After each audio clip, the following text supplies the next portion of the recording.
happened the day Adriana's disappeared. Without the band, you can't go in the water. So she took her brother and sister with her, with my big granddaughter. So when I went there and I buy the band, I put on the two little one band and the two big granddaughter, Adriana and Kaya was there. So Kaya said, Mommy, they asked me my age and I tell them I'm 14. And I asked Adriana her age and Adriana said she's 11. Right? So the boy said, okay. It was an Amerindian looking boy, like. The boy said, okay. And they walk back, they come back to my granny, we get we band. I said, okay, what y'all going to do first? Y'all going to bathe? Then say, yeah. They was excited to go in the pool. So they went down to the pool, I stand up and I watch them. All these things didn't reach 1:30 yet. Okay. Within 1 to 1:30, all of these happened. Mm-hmm. Yeah, within these. And I watched the three of them. When Adriana go in the pool, she go right by the step car and she stand up in the car and she brace the pool and she take she two hand and she rake back like. So say them was bathing and I turn away and I was like, gonna get some food and eat. So in the height, I take out the food, I throw out some juice and I go to sit down to eat and my grandson comes see it. So it's a grandma, I hungry. I say, okay, babe, sit in this chair. I get her from the chair and I put it in. So as I taking out the food, Gabriella come on the other side. Granny, I hungry too. I said, okay, you know what? Go and call Adriana. So the three are going to eat one thing. She said, she walked like, we was here, the pool was there. So she make 2 steps. Granny, I didn't see Adriana in the pool. So you didn't see when she got up? No. Granny, I didn't see Adriana in the pool. Then Sayed said to me, Granny, she'd come out of the pool and she was standing on the other side. Okay. And she was watching me, but I ducked down and when I raised up, I didn't see she back. So I said, she got to the washroom. My daughter run to the washroom. We didn't hesitate on nothing, like, give it time or for calculate, like, this is something I know she wouldn't do. That is why we start looking at the same moment. And that's why you thought she went to the washroom? Yeah, and we went, my daughter went to check, Mommy, she's not here. Mommy, everybody get up and we start searching and calling for she. Were there other people utilizing the pool at the time? Yes, it had a man, an Indian man, a fat man, he was sitting there, his family then was in the pool. It had another lady and a little boy next to the table with us. On the other side to the roadside, my husband, my niece's husband, them was sitting there. We sit around the pool. But them boys left and go and sit one side from we. My sister was sitting, everybody was sitting facing the pool. Nobody didn't, take them eye off of the pool. But, nobody saw her when she got up? No, this is the thing that really I know that my granddaughter didn't come out to the room. Because, I start getting these feelings and I said to my husband, no. First of all, I went to the receptionist. Okay. I said, I miss my granddaughter. That was 1:45. I said, man, I miss my granddaughter and I am finding she. Can't you run your camera that I could see which entrance she gone? She said, we have camera, but I don't know if it's working. Okay. I went back to the guy that's selling in the bar. He said, yes, we have camera, but I don't know if it's working. I didn't ask them nothing more. I didn't say nothing more. I went out on the main road and I look left, I look right, I walk, I peep, I walk. I even called my daughter and I said, how far? Amicia. I call Amicia 2:10. 2:15. To let her know that Adriana was missing. I call, I didn't get on to she. I called my son, I didn't get on to he. I called my brother because he's living here. I said, go and see, because Brian was by me the morning and he said, my mother, my head hurt and my bad, I didn't know what's going on. I said, man, I got a tablet to sell for headache. You want to get it for you? I got to go and buy it. He said, no, I'm going to go home and drink 2 Panadol. So I know he went home. Tell my brother going to wake you up. I didn't know how to tell you I didn't know. Sir Brian, he said, Carol, yes, what happened? I said, my son, I can't find your daughter. He said, no, my mother, you can't. I come in. By the time I miss the call, I miss the call. I said, I say, I'm finding Adriana. I miss her, say, one. She said, hello. She said, I come in. In any case, I didn't hesitate no time. I come out and I watch for neighbors with camera. I see neighbors. But did you call the police before approaching the neighbors? No, I didn't call the police then. About minutes to 3, I tell my husband, come, let we go into the station in Tushin. So I want to bring in Amicia now. When you learned of your daughter being missing, where were you at the time? How fast you got there? What you saw when you got there? Who you spoke with when you got there? So when I got onto her and she told me, I said, I'm coming because it's strange because Adriana won't leave to go nowhere without nobody knowing where I'm going here or going there. And I left because I work at Popeyes. I'm a supervisor there. And I left and I came over. And when I got there, I saw a couple of my family friends there and we look in, they say that by then the CID was there, right? Yeah, when you come. CID by the name of Reese was there with a police officer and he said they searched the building. I said, yeah, search the building and yeah, didn't find her. He said no. And my small daughter and son was sitting and this is her slippers, they had her slippers. So I said, my child is right in there. I said, she wouldn't leave this place, she's right in there. He said, by then he hesitated, then he said, they get footage that is showing that she came out and she left in a vehicle. I said, what? And this was at what time they told you that? There's like after 3. Yeah. After 3. After 3, right? I said, what? He said, yes. In any case, she had already gotten on to the neighbor, but the neighbor didn't know how to operate the camera, so we had to wait on our daughter to come home. It was like after 6. Right? Anyway, we wait, but before all of this, they said my husband get into the police vehicle and me along with my sister and her, we went behind because they say that they tracked this vehicle, the vehicle going to Firefit. No, they say there's somewhere in Masjid Street. Somewhere in there, because we drive through but when I was driving through there, they was just looking for other people to pick up, to take to the station, right? In any case, by the time that we end up telling CI, but whilst going there doing their own arrest, different arrests. And when we got there, then they said that they track the vehicle, it's going to Parfit and they have patrol out there. We go back to the station. Get back to the station, the same thing keep hearing. We reach back to the hotel. When we reach back there, by then we got over the neighbor. We got access to the camera. The footage run. You see when they reach there. You see when she went over there to talk with the neighbor to ask everything. You didn't see no color for us. They say it was a black ram. I forget the number, plate number, some PSS something. Then it changed from a black ram to a red ram with some black top on it or some of that, right? Anyway, they'll finish the camera run. Reese run, the camera must be up to 28 minutes after 9. He come out. And he was like, so Reese is the police officer. Reese is a CID that's from Tushin Outpost. And he saw the surveillance footage as well. He saw that, right? Along with another officer that he had with him. And he came out and he said he got information on this person. He got the person address, but the person is renting this vehicle.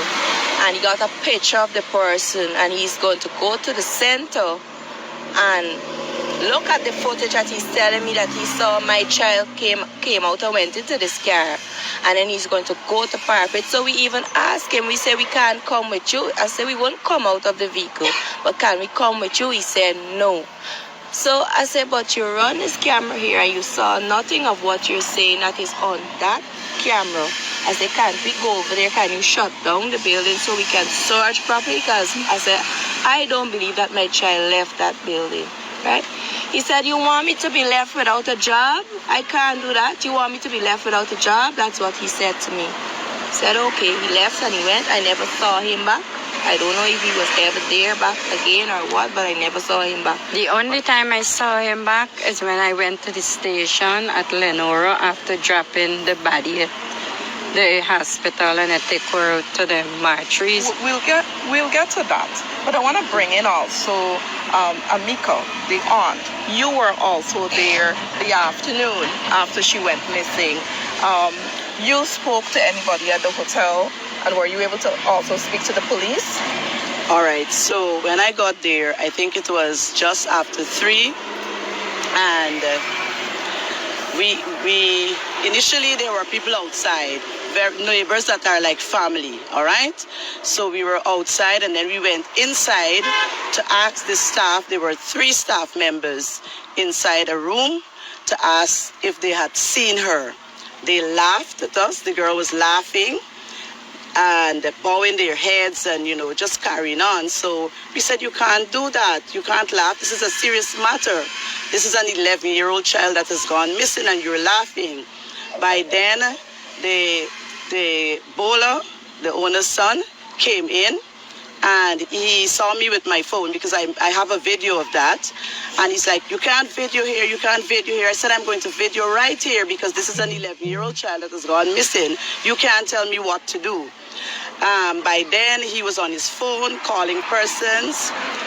Eventually, what happened is that some police officers, plainclothes, came. They spoke with him and not with us at first. No, they didn't even talk with us. They didn't speak to us at all. Come to think of it, they didn't speak with us.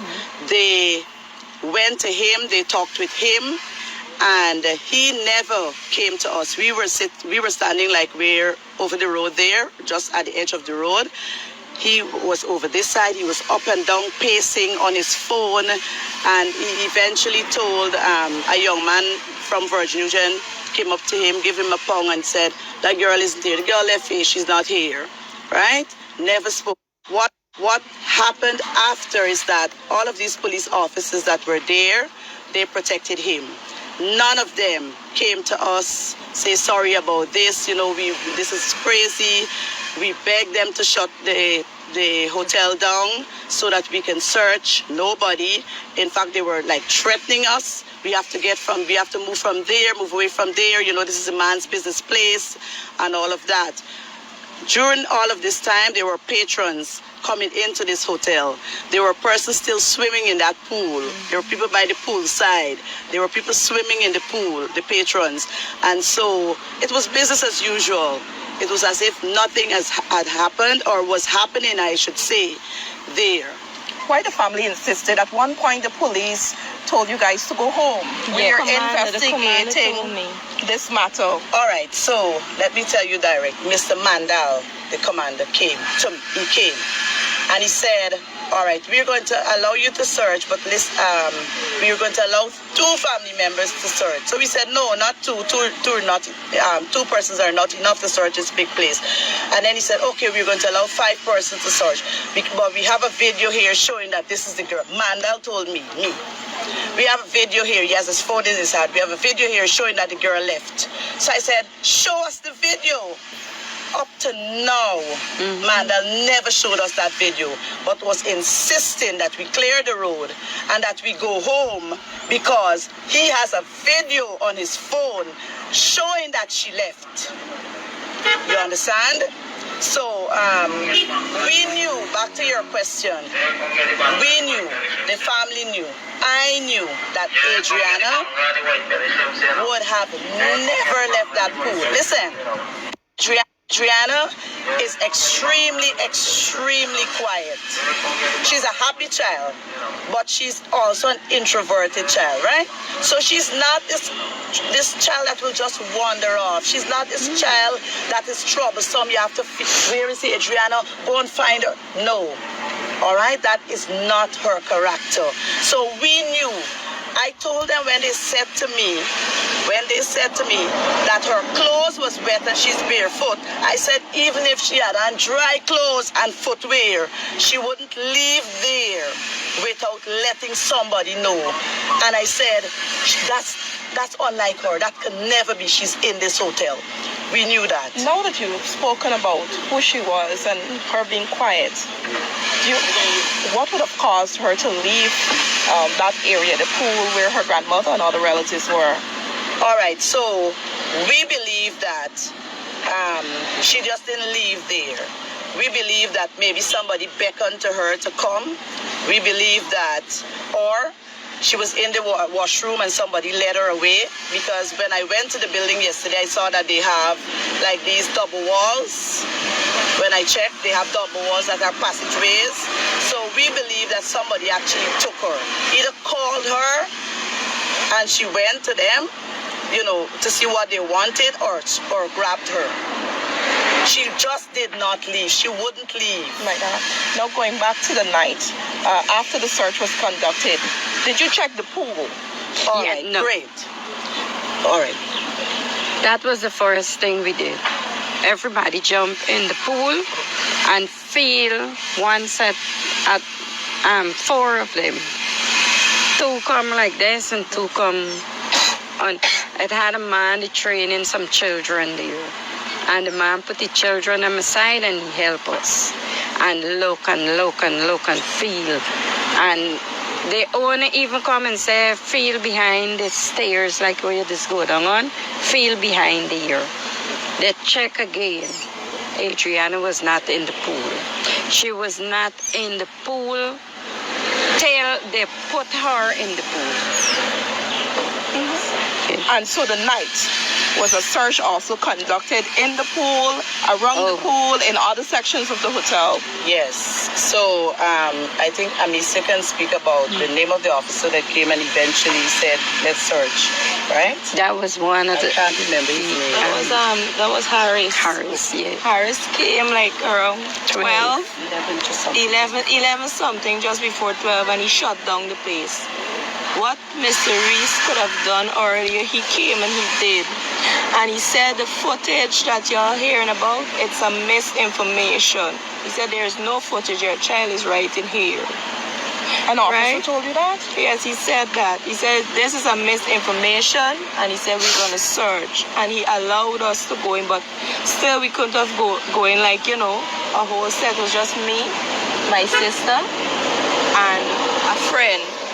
With 4, I suggest CID officers, along with son and a boy that works there with him, that pull gun on my brother, right? In any case, we went around the pool, we were walking right there, all the rooms, nothing. But still within me, I keep saying, I even told son, I said, son, we's villagers, you know me. I said, just give me my daughter, give me my daughter. Give me my daughter, because personally, he killed that woman's son, and he did the same thing to that woman. I said, just give me my daughter, and he's not saying anything, and we walking, and we searching, and nothing. We did it like 3 times. Come out back, we dealt outside, everybody with me. I come home at 4 something in the morning just to rinse off my skin and go back again. We start back searching after 6. I passed the pool about 4 or 5 times. My daughter went to the pool. Yeah. And then Mr. Allen is a whole distraction. He came with and saying, oh, we get a call. Oh, my dad is at Shoreville, and oh, God, I hustling for God down. And my brother turned to me, don't move from me. You ain't going nowhere from me, because there's a lie. When I turned back, I hear a girl hollering, look, the bike switching a trolley. By the time we turned back, Mr. Allen and even hustling for more. You see where the next trolley there we switch, but I swear I feel he bring down me daughter. Same by bring down me daughter where we put shit. And we gone, I ain't seen nothing. I walk the pool, I walk right there. My daughter went there. My baby went down there.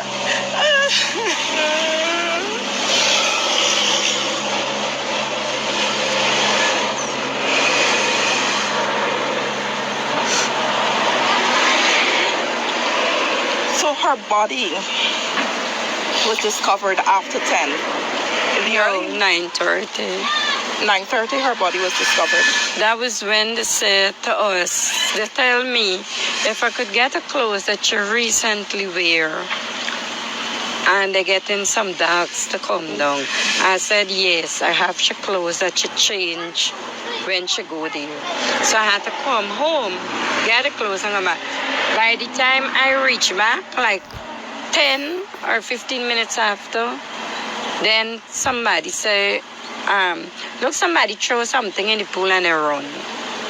By the time that the crowd started to run, well, you remember they locked the door, you can't get the entrance in. So the guys them jump between the fence and the guys them broke the fence and they run in. By the time that I left stand up, I couldn't move. I see my son run and he jump. When he jump overboard, then I said, yes, Adriana, that is she the truth. So whoever did it, I don't know. Grandmothers speak about what happened the day Adriana's disappeared. Without the band, you can't go in the water. So she took her brother and sister with her, with my big grandma.